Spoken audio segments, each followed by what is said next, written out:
Hey everyone, what's going on? It's Diane Atkins from the Impeach Obama March in DC. And I had posted on Facebook yesterday that, I was going to the IRS Tea Party rally. I wasn't going to go originally, but Melissa McKee, she's from Virginia. She's from Call to Action organization. And she was like, girl, you've got to go. So I went and I had like a, super awesome time. They had a huge turnout. I mean, it was like crazy, the turnout, which was really good. It was fantastic. And they had like speakers like you couldn't believe, and they were all really powerful, very dynamic group of speakers. People like Glenn Beck. They had Michelle Bachmann. They had Rep Louis Gohmert. They had Rand Paul. And he rocks it out, joking about like using Harry Reid's cell phone and NSA. And he better run for president 2016. Um, that being said, you had some that were like, coming off with like some rage and like just really like letting everybody have it, and I just love that, all for the rage, honey. Um, but I walked away from there feeling like super energized and amped up. And I was like, yeah. Then they're supposed to have an appointment with Bill Greene, and Bill Greene is the staffer for, Speaker of the House John Boehner. Now, Carl Boyd and I, we were supposed to have an appointment with him Friday on the 14th, the day of the rally. However, there was a miscommunication with the interview date. So I told him I'd be in DC on Wednesday, and so I went. And Carl couldn't make it Wednesday, unfortunately, from Nashville. He couldn't make it to DC. So I asked Melissa to come with me, Melissa McGee, and I didn't want to go by myself. And we went there, and he was actually, quite gracious and accommodating and forthcoming. And we discussed several things. The fact that articles of impeachment, he's saying, cannot be drawn up right now. One, the obvious is because, we all know the Senate, if it goes to trial with the Senate, there's still a majority of Dems, so that would not happen favorably. The other thing, and so that's not a surprise, but the other thing was he's saying, like the Congress itself, that there really wouldn't be the support needed to go through with that. So, that being the case, we went on to HR 36, which is for Select Committee for Benghazi, and we asked him why hasn't Boehner signed it. What is the problem? I thought he wants to get to the bottom of this and start getting some people held accountable. And what he explained was that one of the things is that there's with these different oversight committees that are going on and overlapping each other, that you have like over 120 people, staff, involved in that.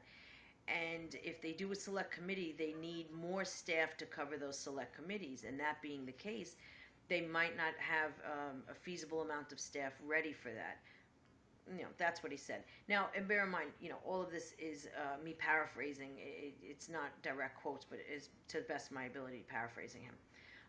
The other thing that he mentioned was that there's, he thought, like a 90-day time limit written into the bill by Rep Wolf, and a 90-day limit would just be too constricting.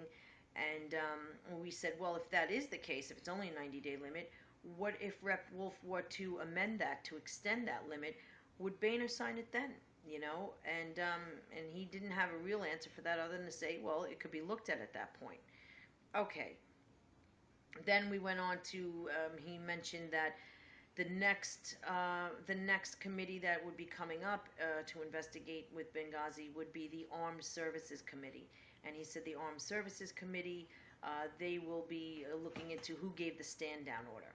And when I said, well, wouldn't Obama ultimately be in charge and responsible for that stand down order, being as the commander in chief? And he said, well, they could just try to turn around and say, Valerie Jarrett gave the order. So who knows? The other thing he told us was that they were trying to, Ed Royce was trying to get the ARB sort of revamped, because the ARB, the Accountability Review Board, if anyone had, gotten to watch the Benghazi hearings, you'll remember that Mr. Hicks said he was not even allowed to read the transcripts from his interview with the ARB, because they, I guess, didn't want to let him know what he was being claimed to have said. And I mean, when you can't read, like a deposition of what you've said and read it back, how can you refute any of it? So it's kind of ridiculous. So they're looking to change those requirements. And all in all, it was, a fairly decent time. I mean, he did explain to us that when people call their representatives and email them and everything, that they do listen to that. They do take into consideration what the public calls them out on, basically.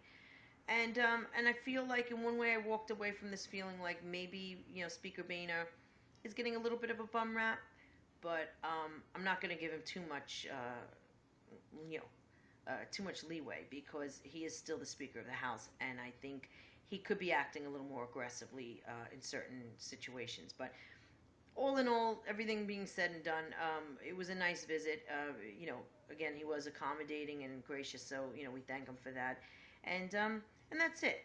And we're still planning a rally. We're trying to get one together. We just want to try to get, try to sort of cement that we'll get more people. Me personally, I don't care. I'd be out there all by myself, whatever. Be like, let's do this.